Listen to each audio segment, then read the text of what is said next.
Alright, I'm back for round number 4, and we lost the die roll, and our opponent's mulligan is 6, and I'm going to go ahead and keep the 7. I can go ahead and fetch Overgrown Tomb, Noble Hierarch. Next turn I can Decay, plus Treetop. Or if I draw another untapped land, I can just cast Liliana and go ham from there. So we'll go ahead and keep this hand. And hopefully we have a good match here. Alright, opponent kept 6. And Wooded Foothills. This feels like Zoo. If I take a guess, this feels like a zoo-like, maybe Burn? Oh, this is Burn. Yeah. Alright, well, let's see. How do we want to do for Burn?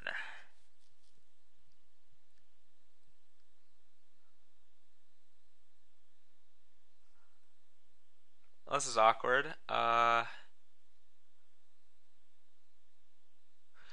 I don't really want to take a lot of damage to play this Noble Hierarch, but I also don't want to set myself back a turn by just leading with Treetop. So I think that I actually just have to fetch down to 16 here, as much as that just feels really bad.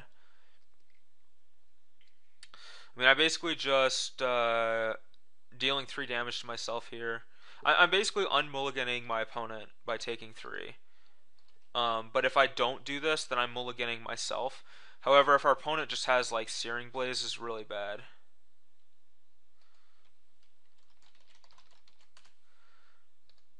A Lightning Bolt, that's pretty bad too.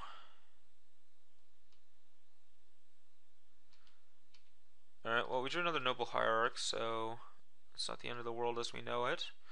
And I feel fine. Alright, if our opponent doesn't kill this Noble Hierarch and we draw a land, we can also start jamming these Rhinoceroses, which seems pretty good. So, alright, our opponent drew a land. That's really bad for us, especially if it's a Searing Blaze. No! It's always Searing Blaze. Alright. Well, hopefully we draw a land. We did.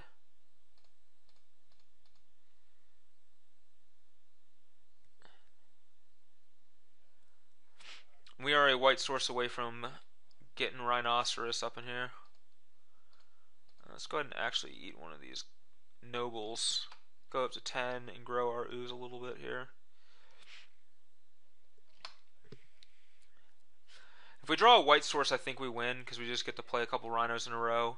That's going to end the game really fast with his life total, but it's also going to buffer our life as well.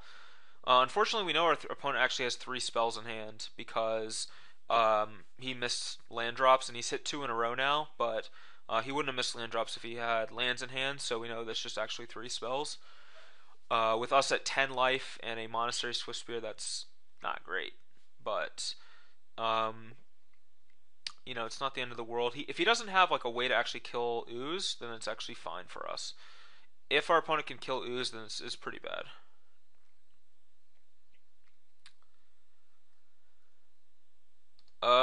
I mean, I'm gonna block.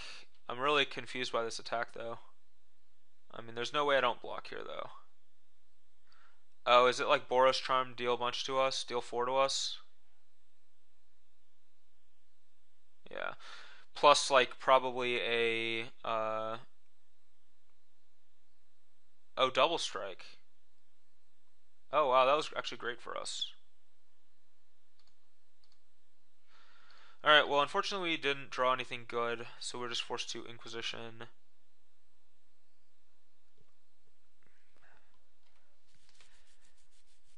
And I'm going to actually take the Skullcrack and leave our opponent with the Eidolon, because I can use Treetop to eat Eidolon, and if I draw another land, I can just start jamming Rhinos and just not care about Eidolon. Oh, Swiftspear, that's bad. That's actually not that bad.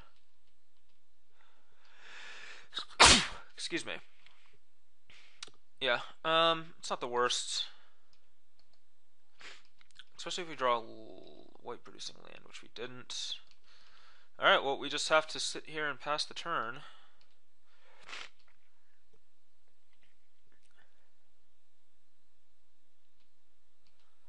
And hope our opponent didn't draw like a bolt type effect. If our opponent doesn't attack here, then I'm just gonna end of turn decay.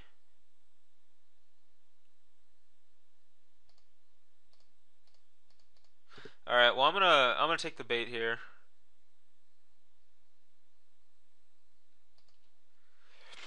We'll see. This feels like maybe another Boros charm. No. Interesting.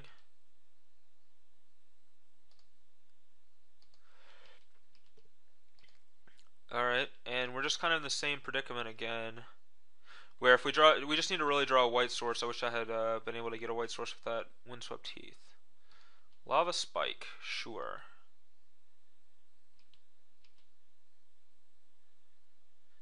And I don't want to blow this Abrupt Decay and just take damage for no reason.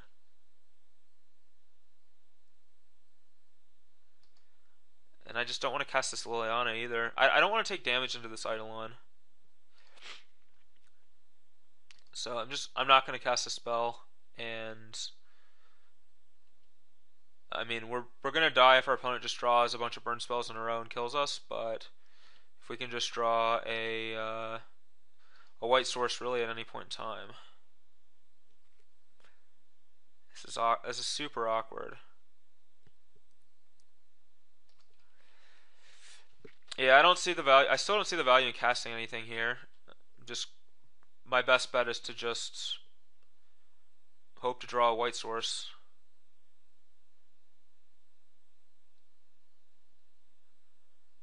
Alright, Swift Spear is good. Good news for us.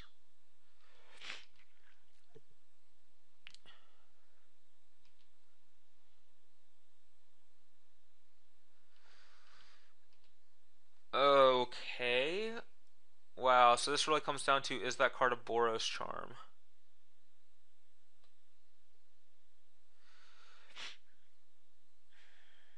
And 4 up to 7.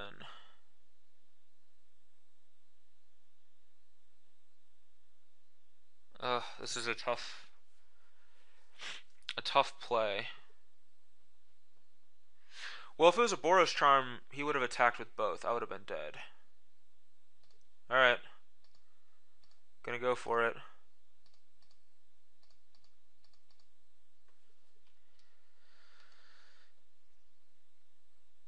Don't kill me. Hopefully it's not Skullcrack either. I'm dead to a Skullcrack. Alright, we gained some life. I like our odds. Barring a few burn spells. This should probably hopefully do the trick next turn.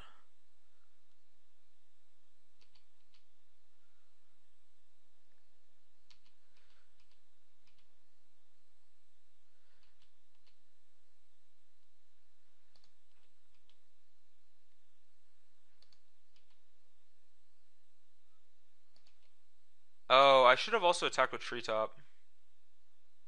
Or maybe not. Actually, our opponent... I don't think our opponent can cast a spell here. Or he's just dead to the Siege Rhino.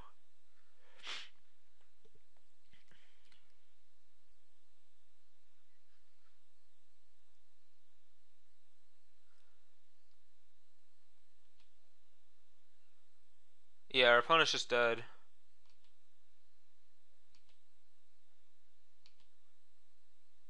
Alright, sick. We ended up winning that game, which I didn't really think we would, but it is very nice to be able to win that game. We're playing against Burn. I'm going to side the same way I sided in the first round, so bringing the Skull, the Leyline, and the Timely, and the Liliana. And we're going to cut the Lingering Souls, which just isn't great. And what else did I cut last time? Thoughtseize? One Thoughtseize. Yeah, I like this.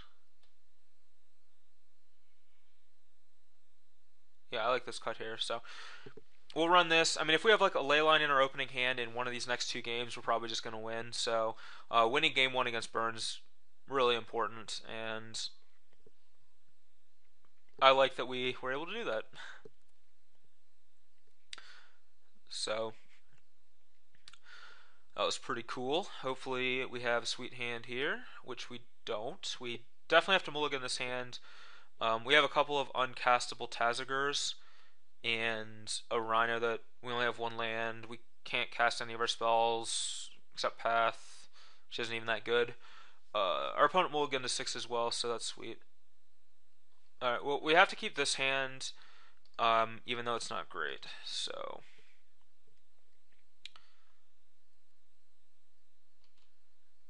Alright, Batterskull's not bad. I'm not actually going to cast Noble Hierarch here because, one, it turns on a Searing Blaze from our opponent, and two, taking 2 damage from this is just unnecessary when we can just play...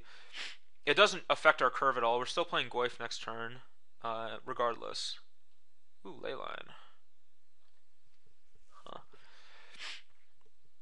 Well, here I have to actually fetch for this Goyf.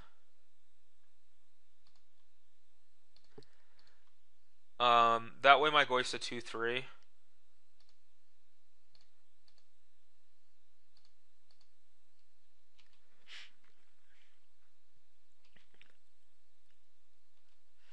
And it matches up to this Eidolon. Now, if he has, like, Searing Blaze, that's really bad. But, I'd rather take 1 damage to fetch and have a big enough Goyf to tangle, but he has Lightning Bolt, so bad news for us.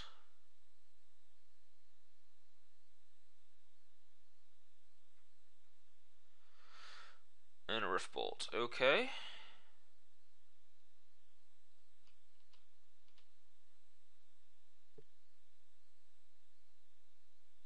Alright, well, I'm gonna take a damage to play take 2 damage to play Noble Hierarch so that I can cast Batterskull next turn. I think this Leyline's gonna be too slow. We're gonna go to minimum 5 damage between Rift Bolt and Eidolon. So, yeah.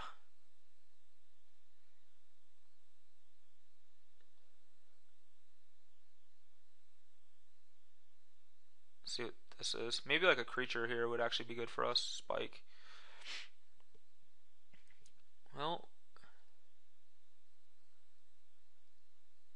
I could block. No, I'm just dead if I block. I just have to take it and hope that he doesn't have another burn spell. Probably does. Skullcrack, sure. Alright, well, there's no way around that one. That will happen sometimes. I'm just gonna stick to the same deck. You know, I kind of... Yeah, we'll stick to the same deck.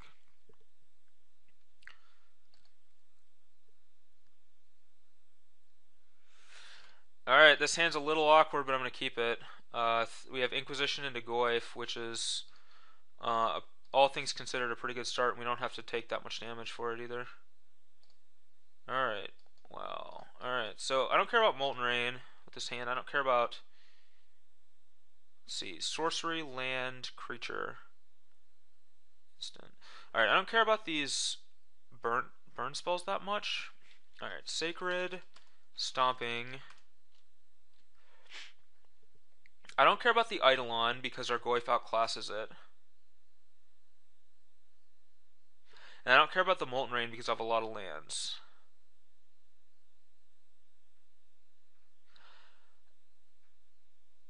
I think I have to take either the Rift Bolt or the Lightning Bolt, just because he can just double removal spell my Goyf, and that's actually bad for me.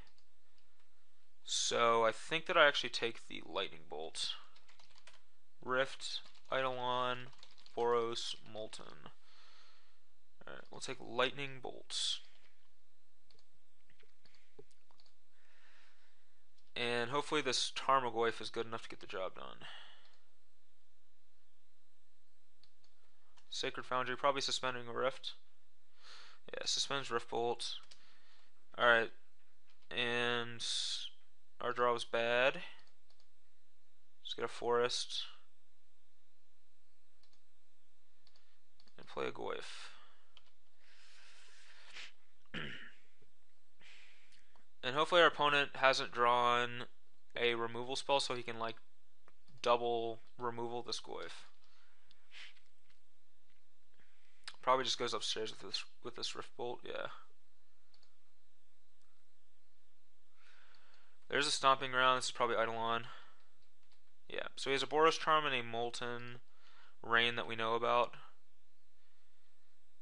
Um.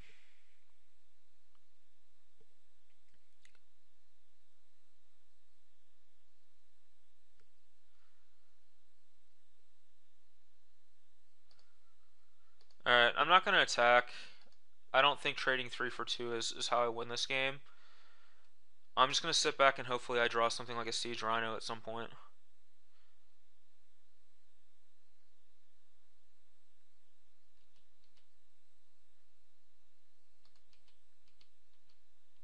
Tazagur. Nah, that's a good one.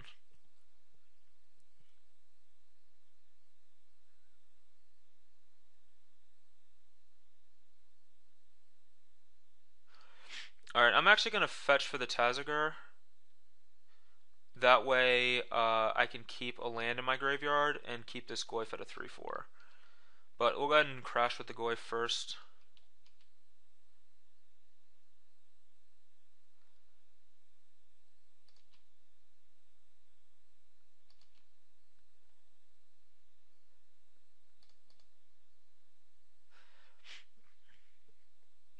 And I wish this was a Siege Rhino.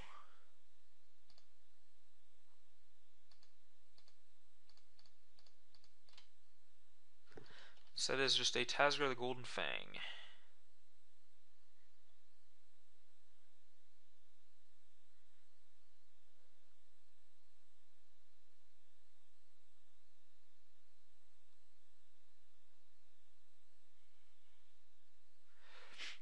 And our opponent probably has to play something here. Like I assume we're getting Boros Charmed. So we're both going to go to 11. And now, like, you know, we're kind of winning the race here. So I like our position.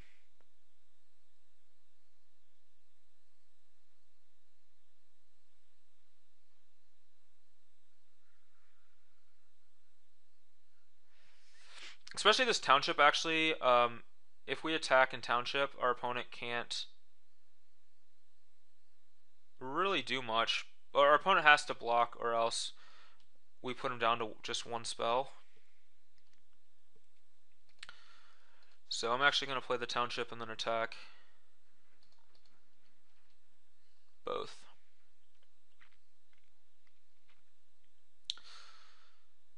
And if our opponent doesn't block, he is just dead. Because then I can Township and... Alright, no blocks. Interesting. So now I just Township and this is 4 and 5. That's 9, puts him to 2. Then he just can't cast spells. I mean, I think that's just my best line. Helix? That's really bad actually if it's Helix.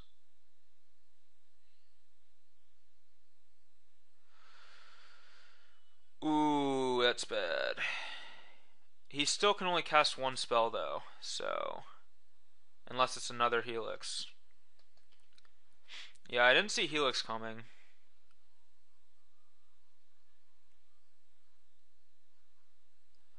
Like, land Helix Bolt kills us, or land Helix, yeah, Lightning Helix is a card I just didn't really see that one coming. I still think that we probably win, but, that was well played on his part. And I still think not casting Goyf into Eidolon. I mean, if we had played the Goyf instead, then we would just be at 6 life and probably in worse position. Alright, our opponent just said good game, so I'm assuming that means that he can't beat us. Or it means that he can beat us and he's daggering us. Okay, he can't win. So we ended up winning this match. We didn't even draw a ley line, so it just goes to show we don't necessarily have to have ley line to beat Burn. I do think it's interesting that both of our Burn matches went the same way, where we won game 1, lost game 2, won game 3. I think it goes to show how important it is to be able to win game 1 against Burn, But it also shows that Junk's actually not that bad against Burn because honestly, a lot of it's the power of this card right here.